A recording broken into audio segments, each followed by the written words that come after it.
the Pizza Marketplace podcast. I'm Mandy Detweiler, editor of Pizza Marketplace, and I'm here today with John Stetson, CEO of Stoner's Pizza Joint out of Florida. John, thanks so much for being with us today. Thank you for having me. Well, let's talk about Stoner's origin story. Tell me how the brand got started. Yes, so Stoner's Pizza was founded in 2013 out of Savannah, Georgia. The first location had a stone oven, which is where the name Stoner's Pizza Joint originates from. It was kind of a haha, there's the Stoner's oven, let's tagline it on with joint in addition to the Stoner's Pizza and leverage the kind of fun cannabis movement, but there was no actual cannabis or CBD, THC ever in the ingredients. It's been a play on words ever since the first location back in 2013. Well, you once told me that 80% of sales is carry out and delivery. I know that you started to downsize square footage to reduce the dining room size since fewer people were dining on site. I don't know if that's because of COVID or what, but has this affected sales any?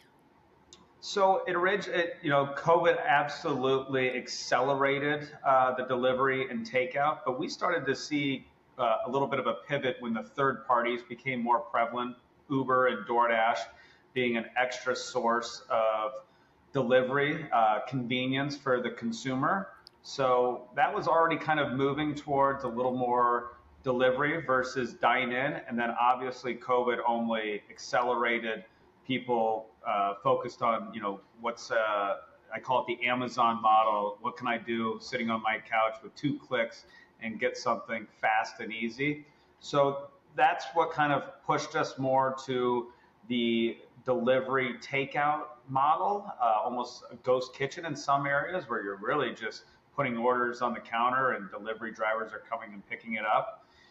We have seen, I wouldn't say, we definitely saw a spike in sales early on in COVID because we were, one of the few types of food products that traveled really well. Obviously, pizza is a travel well product. In addition, we had the infrastructure of delivery and being on all the third-party apps already in place where some other, concepts had to scramble to figure out, without a dining room, how did they serve their customers? So we definitely saw a spike, and then we leveled out. 2022, we had a good 23, and the last 6 months here, just like the rest of the industry, it's been a little challenging, and I think it's a couple of things that are contributing to it. One is I would say inflation, and the consumer's a little strapped.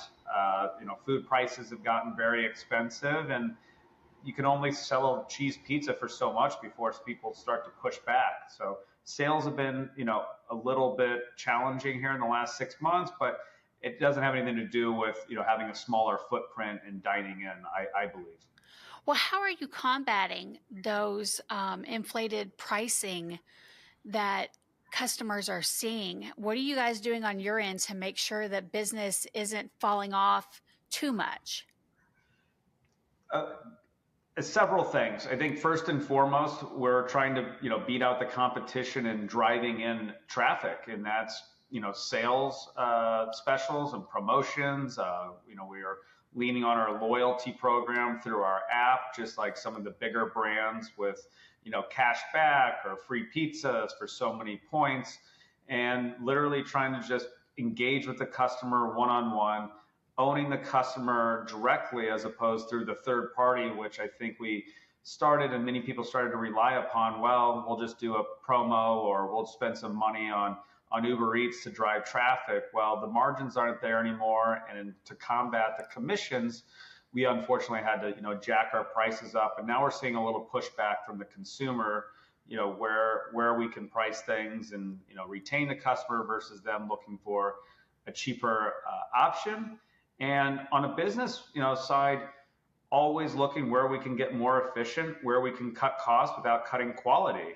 And at the end of the day, margins in food business are just not what they are probably ever were or going to be. And you got to kind of level set and say, my profit margin is going to be smaller, so I got to win it on the top line, which is revenue and driving sales, and it's all about gaining that customer, giving them the customer service, high quality food, and making sure there's a reason they're coming to you over the $5.99 special that maybe a Little Caesars in my market runs or some of the others. We have to Right. get them in there and hope that they're going to obviously win on the $5.99, but maybe order a soda or a munchie or something that, gives a little more profit margin for us and gets them to come back again where you can make some money. How is Stoner's adapting to changing consumer preferences and trends in the food industry? I would say we're fortunate that being a pizza concept, there's not much change. Of course, there's always the challenge of the healthier lifestyle. Every year there's a new diet, or there's people that want to have less carbohydrates, or want a cauliflower pizza, or a vegan option, or whatever it may be. So there's always going to be those challenges, but I feel our core customer is there for high quality pizza. If you're going to have dessert, you're going to have the dessert. You're going to have ice cream. So pizza, I don't want to reinvent what pizza is based on. 18th century Italy, and it's based with bread and meats and tomato sauce and all the things it is. So we're getting the options to not lose a customer. We're revamping our salads, and we're cognizant that there is a want for some healthier types of products. But we're not getting away from what's made us successful and what's made pizza successful, and that's good quality cheese and toppings. Right. Right. You have to stand out against the competition, and you're doing it with your food. Exactly. Yes. No discussion of Stoner's Pizza Joint would be complete without talking about the name. You touched on it a little bit. Do you worry about alienating people with a name like Stoner's? How does that work?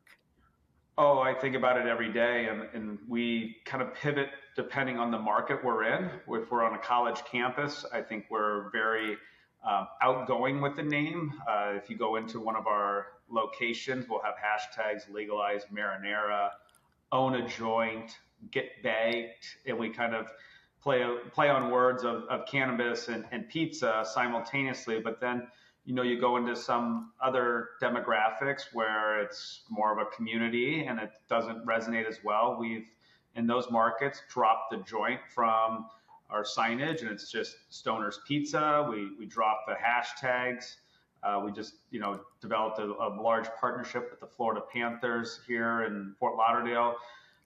They just won the Stanley Cup, and they're in a big arena, the Amerant Bank Arena, and in that market we drop the joint, and then there's a tomato in our logo that we have what could be conceived as a marijuana leaf in there, and we remove that and put the Panthers logo. So we kind of play on the words as far as we can and when we can, and then pull it back when we think it would hurt business.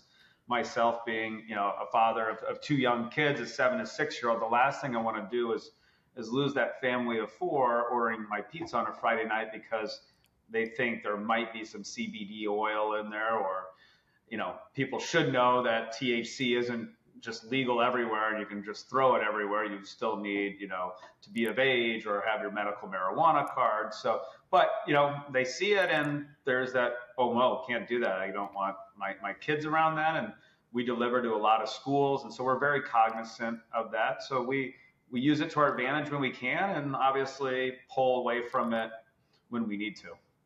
Now, you all have 50 stores, is that right? 52 as of 52. today. Okay, so you've gained 2 since we talked. Yes.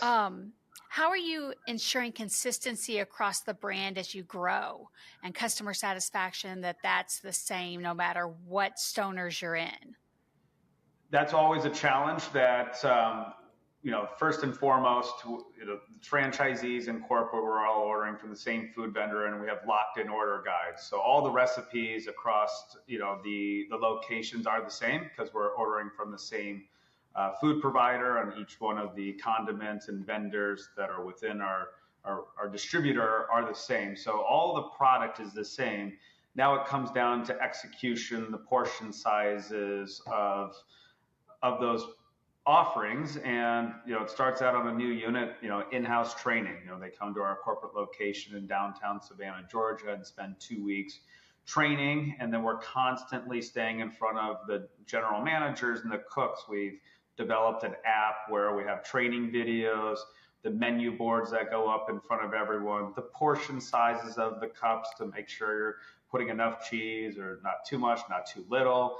And it's constant repetition. And we've built out an operations team that go in on a weekly and monthly basis to each one of the units and do audits and watch how they're operating. We have cameras in all of our corporate stores and are watching on a daily basis. And on the back end, as a business owner, you also have to look at, your food costs. And if your food costs are way too expensive or way too cheap, must be a discrepancy. Is there too much waste? Are they over portioning?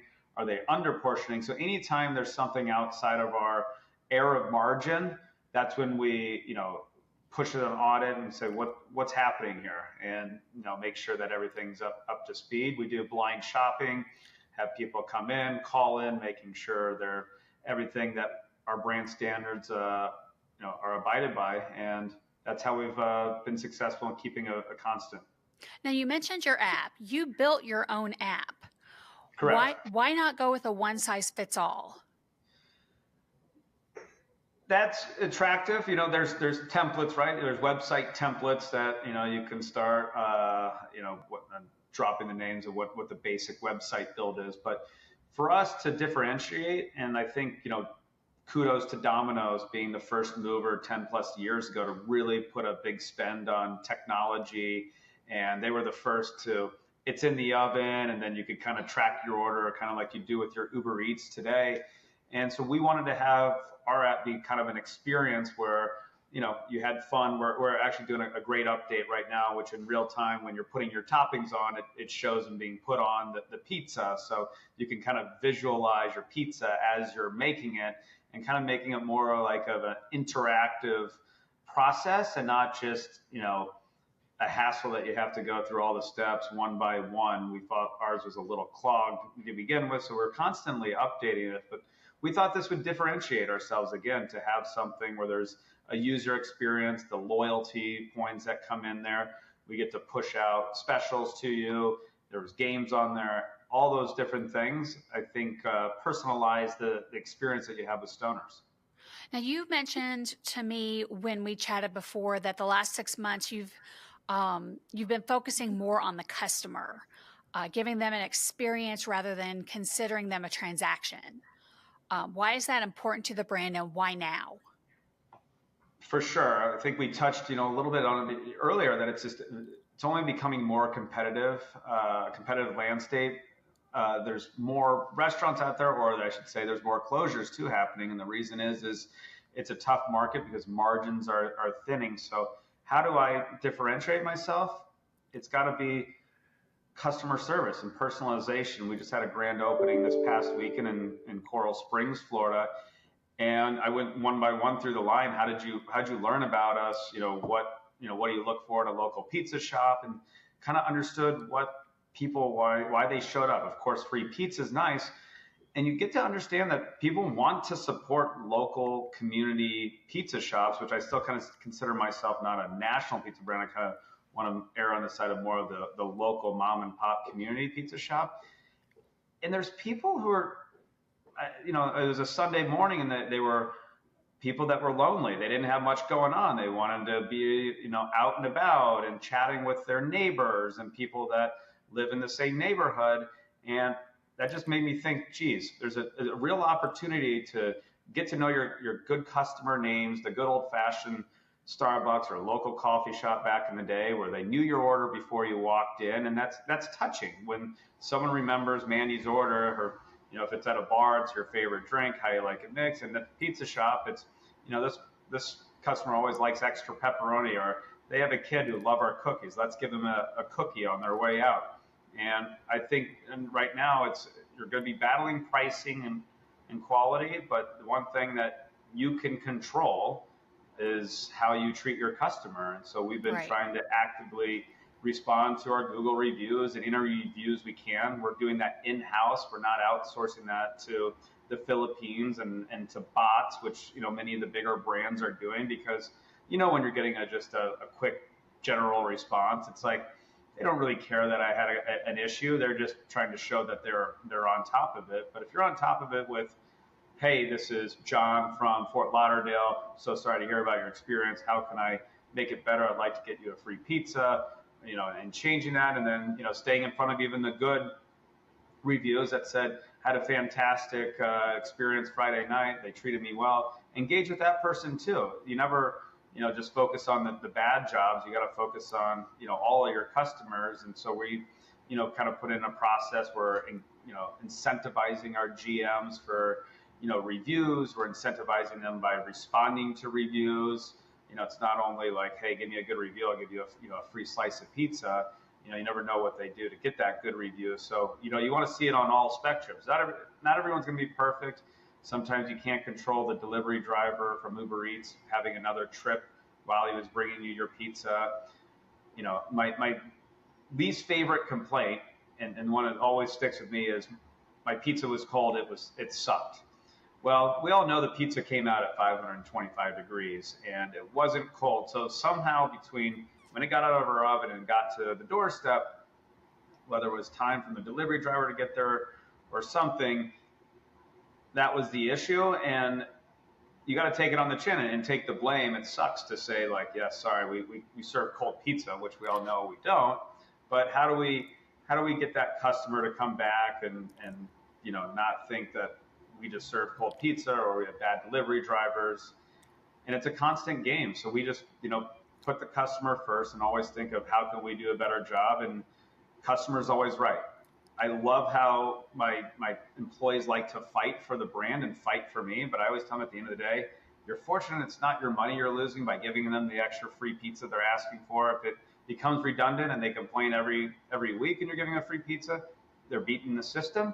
But until it's obvious, give them the free pizza back or remake it. My bad. It's been a long day. We're busy. Whatever the excuse is, everyone, no one's perfect. So get it right. Let's talk about your long-term goals. How many stores are you all planning to open in 2025? In 2025, we have 15 currently under development, and I think an internal goal is 25 units additional. But we're quality over quantity right now. If I can open, these 15 stores and add a couple on that are all high quality, great reviews type stores, that's more important to me than reaching a magic number. I've watched many competitors, not only in the pizza space, but in the coffee space, and it's sell, sell, sell, sell, sell. And I think people get over their skis and they lose focus on quality and the customer. And at the end of the day, and some of these franchisors and companies, it's all about unit count and not as much as what are they giving to the customer at the end of the day. I hate to use examples, but we've watched a case here with Subway. They opened up 40,000 units here, and at the end of the day, they had competing franchisees on the other side of the street, and there wasn't enough to go around. And the sales organization did a great job of getting units open and getting their unit count up, but it was at the expense of the franchisee not having a big trade area, and it hurt their sales. And I want to focus on my franchisees being successful, because if they're successful, the brand's successful, and then it proliferates from there organically. And I'd rather slowly grow the right way than grow fast what I consider the wrong way. You mentioned that you consider Stoner's a mom and pop. If you had a piece of advice to give to a fledgling operator or a franchisee, what would you tell them? The mom and pop, in my eyes, is being engaged in the community. When I think Domino's, I think of a huge national brand. I don't think of John, the GM there, that came to my kid's soccer game and gave out pizzas for everyone just because he wants to be involved in the community and he likes kids and he loves his pizza. So for Stoners, I always tell my franchisees and even our corporate owned that I want to be the pizza in the community, whether it's through the charitable organizations and donations, with it's the local library and the local parks and then the local soccer teams and the local schools. We want to be known as Fort Lauderdale's Pizza, and it's I think it's easy. People can put a name to a face of an owner and an operator and a GM, and then not even really think about what the name of the business is. And mom and pop, to me, I always think of a husband and wife who are working double shifts together, or it's a family run business that gets passed down the generations. The kids grow up doing their homework in the kitchen, and then and when they turn 16 they're working the counter.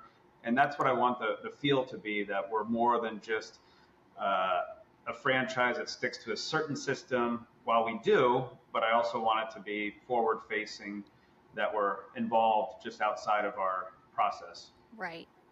Well, thanks so much for being with us today. This has been excellent. Thank you so much for having me. Enjoy all of your podcasts and all your articles, and I'm glad I was able to tell our story. Thank you. Well, that'll do it for this episode of the Pizza Marketplace podcast, and we'll catch you next time.